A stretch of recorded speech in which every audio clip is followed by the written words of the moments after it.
ومن أحسن دينا ممن اتبع ملة إبراهيم حنيفا أعوذ بالله من الشيطان الرجيم بسم الله الرحمن الرحيم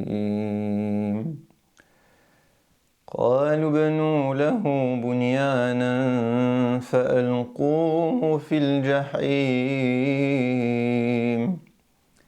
فأرادوا به كيدا فجعلناهم الأسفلين وقال إني ذاهب إلى ربي سيهدين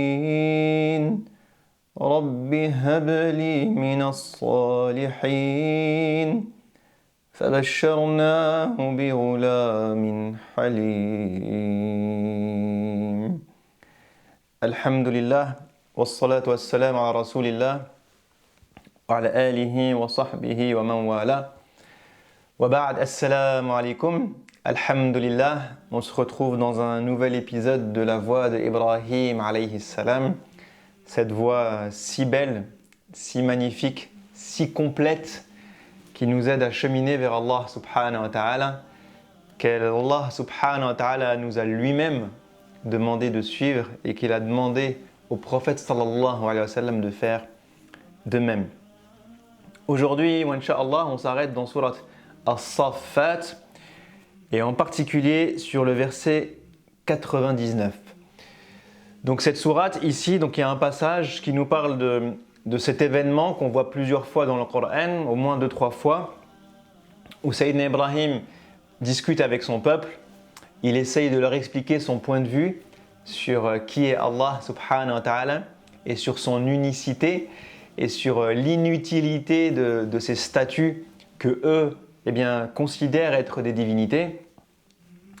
Et lorsque la discussion chauffe un peu trop pour eux, ils décident de jeter Sayyidina Ibrahim dans le feu. Ils décident de le brûler vif, subhanallah. Donc un acte horrible, un acte d'une grande cruauté. Ce jeune homme, juste parce qu'ils ne sont pas d'accord avec lui et juste parce qu'il ne suit pas la voie de ses ancêtres. Donc eux, sont polythéistes. Et Sayyidina Ibrahim, lui, décide que la voie à suivre est le monothéisme, mais parce qu'ils diffèrent, la liberté de culte à l'époque n'existe pas, et il décide de le tuer en le brûlant vif. Allah subhanahu wa ta'ala le sauve du feu, c'est ce qu'on voit dans d'autres passages, et lorsqu'il s'en sort, Sayyidina Ibrahim dit cette phrase, donc c'est le verset 99 sur lequel je voulais m'arrêter. وَقَالَ إِنِّي ذَاهِبٌ إِلَى رَبِّي سَيَهْدِينِ. Et donc Sayyidina Ibrahim alayhi salam va décider de quitter son peuple. Parce qu'ils viennent d'essayer de le tuer, il comprend qu'il n'a plus le choix, qu'il ne peut plus vivre au sein d'eux. Ça lui fait mal également, ça, c'est ce qu'on voit aussi dans d'autres passages, lorsqu'il discute avec son père par exemple, où Allah subhanahu wa ta'ala nous explique que Sayyidina Ibrahim veut vraiment le bien de son papa, il veut le bien de son peuple, mais à un moment son peuple, y compris son père, en fait deviennent violents avec lui et lui disent que s'il n'arrête pas ces bêtises de croire en un Dieu unique, à un moment il va se faire châtier. Son père, lui dit la arjumannaka, donc il le menace. Il le menace de lapidation, subhanallah, ce qui est horrible. Et eux, ne vont même pas le menacer, ils vont mettre à exécution le fait de le brûler vif, subhanallah. Donc il y a un moment, on comprend bien qu'il n'est plus le bienvenu, là où habitent son père et son peuple d'origine. Et donc il décide de partir. Sayyidina Ibrahim décide de partir. Et dans le verset 99, il dit « وَقَالَ إِنِّي ذَاهِبٌ إِلَى رَبِّي سَيَهْدِينِ » Je vais où ? Je vais vers mon Créateur. Je vais à la rencontre de mon Seigneur. Je vais à la rencontre d'Allah subhanahu wa ta'ala. Inni zahibun. Donc je vais. Où est-ce que tu vas, ya Sayyidina Ibrahim? Je vais vers Allah. Je vais à sa rencontre à lui. Sayahdin, il me guidera. Il me montrera le chemin. Il me dira quoi faire. Subhanallah. Et là où je veux m'arrêter aujourd'hui, c'est sur ces deux éléments-là de cette parole de Sayyidina Ibrahim alayhi salam. C'est que Sayyidina Ibrahim en fait ne sait pas où il va. Lorsque son peuple décide de le tuer et qu'il se retrouve obligé de partir, il ne sait pas où aller. Il ne sait pas vers où se diriger. Il ne sait pas vers qui se diriger. Parce que lorsqu'on vit des problèmes, lorsqu'on vit des difficultés, parfois on se dirige vers une personne en premier, pas forcément vers un lieu, mais vers une personne. Une personne qui va nous écouter, une personne qui va nous conseiller, une personne qui va nous recommander, une personne qui va nous aider à trouver le bon chemin, à y voir clair dans tous ces problèmes-là. Mais là, Sayyidina Ibrahim, il n'a personne vers qui aller.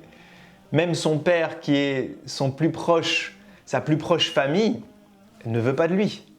Même son père est prêt à le tuer pour satisfaire la culture de l'époque, le culte de l'époque, la religion de l'époque, et il est prêt à tuer son fils. Il est prêt à tuer son fils, subhanallah. Et donc Sayyidina Ibrahim se tourne vers qui? Il se tourne vers le seul qui ne l'abandonnera jamais. Il se tourne vers Allah, subhanahu wa ta'ala. Et là, dans ces versets, il aurait pu dire « Je vais à tel endroit, je vais dans tel village, je vais dans telle ville, je me dirige vers telle terre. Là-bas, je trouverai des gens qui m'aideront. » Mais en fait, il dit « Je vais vers Allah » parce qu'il ne sait pas où aller. Donc son premier réflexe est d'aller vers son Créateur. Et comment on fait pour aller vers son Créateur?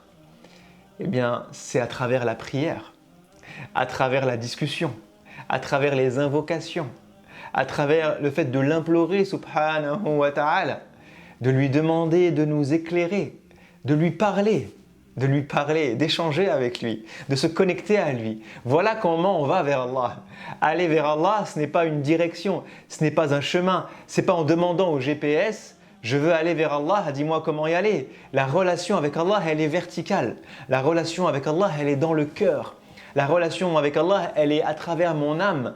La relation avec Allah, elle est à travers ma spiritualité. Et donc lorsque je dis que je vais vers Allah, ça veut dire que mon âme, mon cœur et mon corps font symbiose pour aller à la rencontre d'Allah subhanahu wa ta'ala. Ça, c'est ce qu'on est censé faire dans nos prières, par exemple, 5 fois par jour.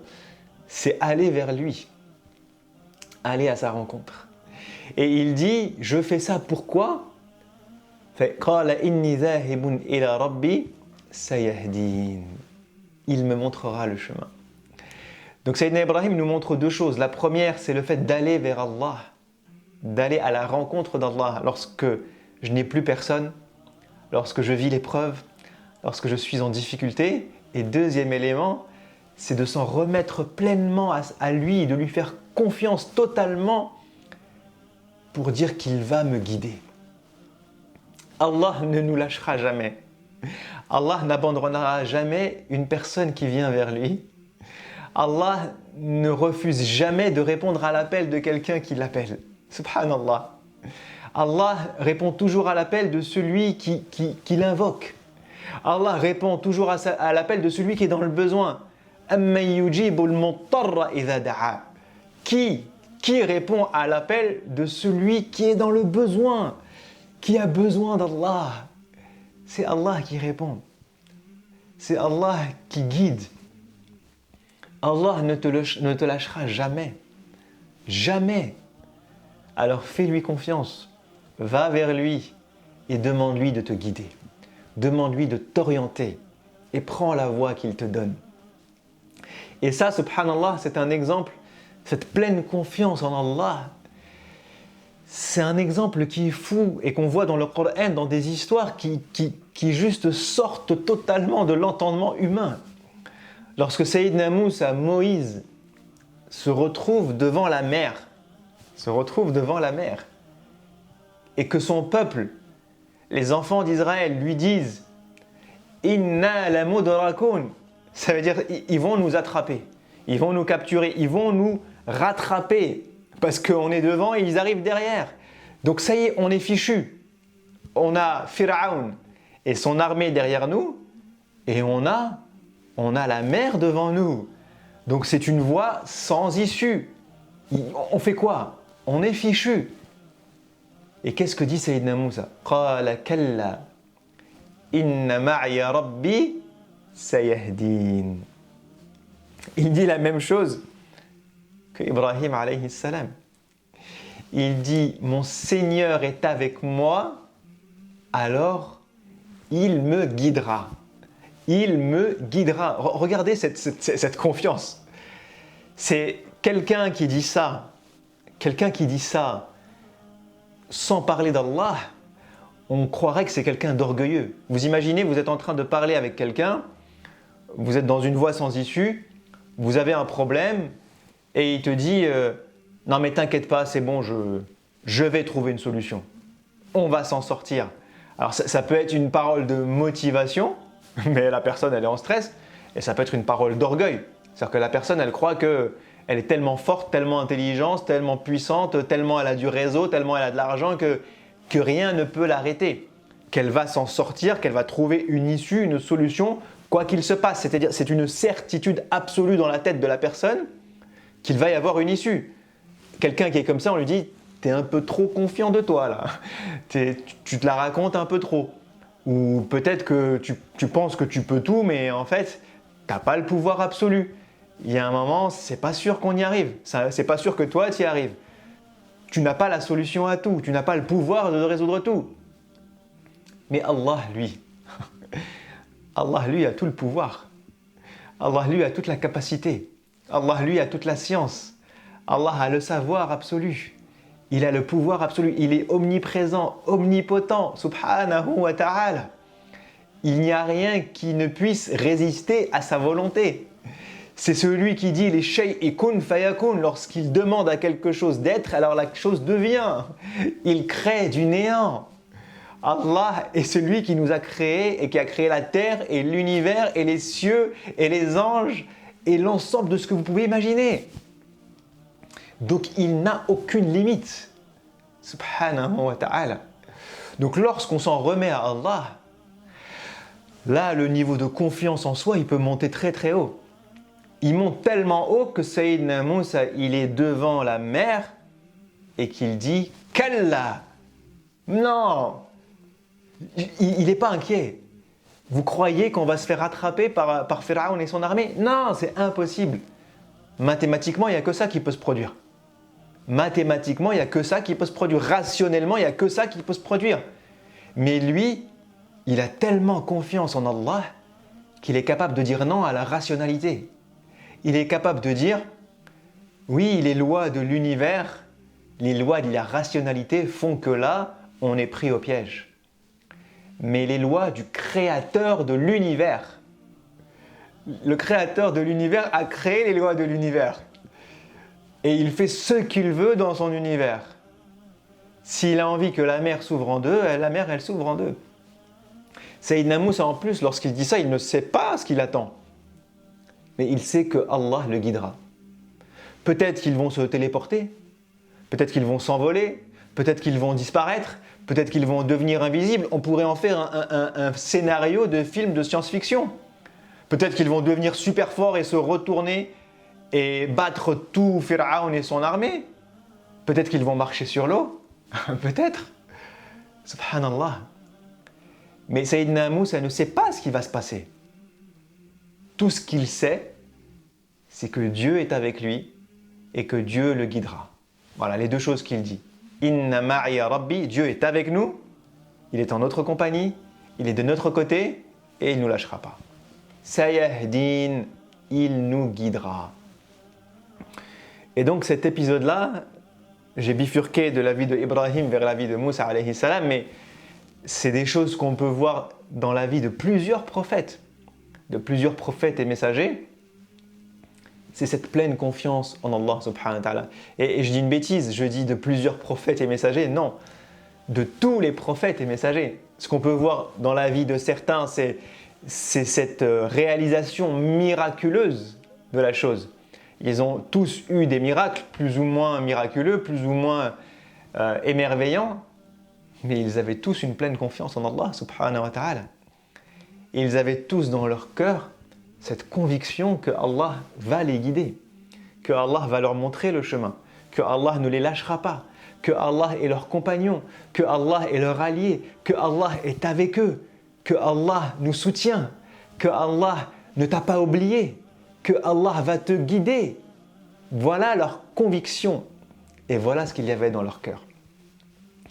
Et donc le conseil que je me donne et que je donne à chacun d'entre nous, c'est d'apprendre cette confiance en Allah subhanahu wa ta'ala. C'est d'apprendre cette parole « Inni dhahibun ila rabbi sayahdin » Je vais vers mon Créateur, alors il va me guider. De remplir nos cœurs de cette confiance qu'Allah ne nous lâchera jamais. De remplir notre routine spirituelle de « va vers Allah ». Inni dhahibun, je vais vers lui, il va me guider. Et ça, c'est une routine qu'on doit avoir tous les jours, pour tous les aspects de notre vie. Ya Allah, j'ai besoin que tu m'orientes dans l'éducation de mes enfants. Alors je vais vers Allah dans ma prière et il me guidera pour éduquer mes enfants. Dans mes épreuves, lorsque je vais mal, lorsque je suis déprimé, lorsque je suis en conflit, lorsque je suis malade, lorsque je ne vais pas bien, je vais vers Allah. Sayyidina Ayyub, dans la difficulté, dans le wiswas de Shaitan, dans la maladie, il va vers Allah. Je vais vers Allah, il va me guider.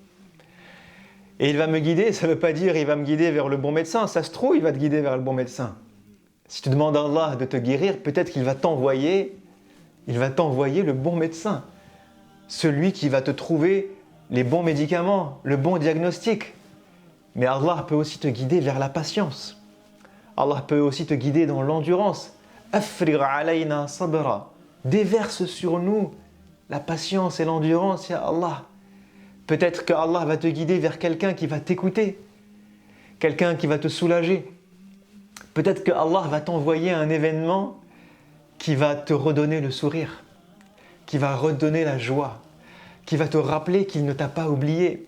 Comme il fait avec le prophète sallallahu alayhi wa sallam. Le prophète sallallahu alayhi wa sallam, il va faire la da'wa aux gens de At-Ta'if. Il va demander protection même. C'est moins que la da'wa qu'il fait aux autres. Il leur demande juste, in fine, s'ils ne veulent pas croire en lui, de le protéger. De le protéger contre Quraysh et tous les gens qui veulent sa peau. Et il lui balance des cailloux.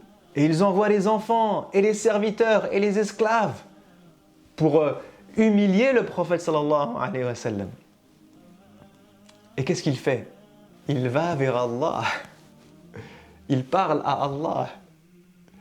Et Allah lui envoie l'ange des montagnes qui va lui expliquer que s'il veut, il peut exterminer ce peuple.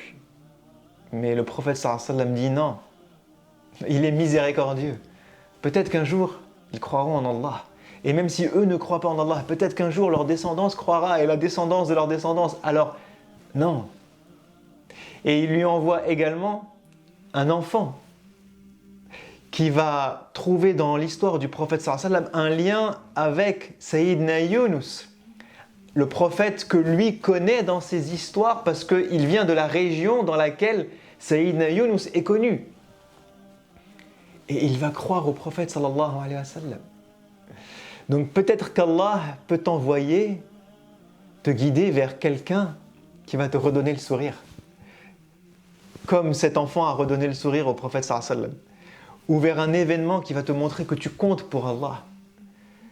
Comme ces versets qui rappellent au prophète sallallahu alayhi wa sallam que Allah ne l'a pas oublié. Ma wadda'aka rabbuka wa ma qala. Ton Seigneur ne t'a pas lâché. Ton Seigneur ne t'a jamais oublié. Ton Seigneur a toujours été là auprès de toi. Peut-être que Allah il va t'envoyer un de tes enfants pour te redonner le sourire et rigoler avec toi. Ou une personne que tu vas croiser dans la rue qui va t'envoyer un signe. Tu ne sais pas. Dans la difficulté, va vers lui et demande-lui de te guider, de t'orienter, de te montrer le chemin. dans tes affaires quotidiennes, pour l'éducation de tes enfants, pour ton travail, pour tes études, pour tes projets, pour ton association, pour ta relation de couple, pour tout ce que tu peux imaginer. Appliquons ce verset. Inni dhahibun ila rabbi sayahdin. On devrait aller vers Allah pour toutes nos affaires, pour tout ce qui nous concerne, pour tout notre quotidien. Pourquoi? Parce qu'il est celui qui guide, il est celui qui oriente, il est celui qui montre le bon chemin, il est celui qui soulage, il est celui qui soulage les cœurs, il est celui qui nous donne la clairvoyance, il est celui qui nous donne l'intelligence, il est celui qui oriente nos choix, il est celui qui donne le succès et il est celui qui donne la défaite. Il est celui qui nous permet d'apprendre de nos erreurs. Il est celui dont on doit se rapprocher pour tous les éléments de notre vie. Tous les éléments de notre vie. On a besoin de guidance pour tout ce qu'il y a dans notre vie. Que ce soit ma vie personnelle, que ce soit mes choix, que ce soit mes doutes, que ce soit ce qui me concerne, que ce soit mes enfants, que ce soit mon travail, que ce soit mes études, que ce soit mes choix professionnels, que ce soit mes choix de mariage, que ce soit ma relation de couple. Quel que soit ce que vous avez dans votre vie, quelle que soit notre journée est un cumul de choix, de décisions, de questionnements, de doutes, d'épreuves, de succès, de joie, de tristesse, de larmes, de rire. Ça, c'est une journée humaine. Et Allah nous dit Huwa alladhi adhaka wa abka. Il est celui qui vous donne le rire et il est celui qui vous donne les larmes. Il est celui qui nous guide et qui oriente notre vie. Et il est celui qui peut nous montrer le bon chemin à suivre. Alors, billahi alaykum, faisons-lui confiance. Remplissons nos cœurs de confiance en Allah, en sa guidance, et allons vers lui en étant confiants qu'il va nous donner le bon chemin. Comme Sayyidina Ibrahim est allé vers lui, confiant qu'il allait le guider. Comme Sayyidina Moussa, devant la mer, est allé vers lui, confiant qu'il allait le guider. Allons vers Allah en ayant la pleine confiance qu'il va nous guider. Ça, c'est la voie d'Ibrahim. Ça, c'est une routine spirituelle à prendre dans chaque élément de notre quotidien. Allons vers lui et soyons, il nous montrera le chemin. Subhanahu wa ta'ala. Je vous dis à la prochaine, Inch'Allah. Wassalamu alaykum wa rahmatullahi wa barakatuhu. واتخذ الله إبراهيم خليلا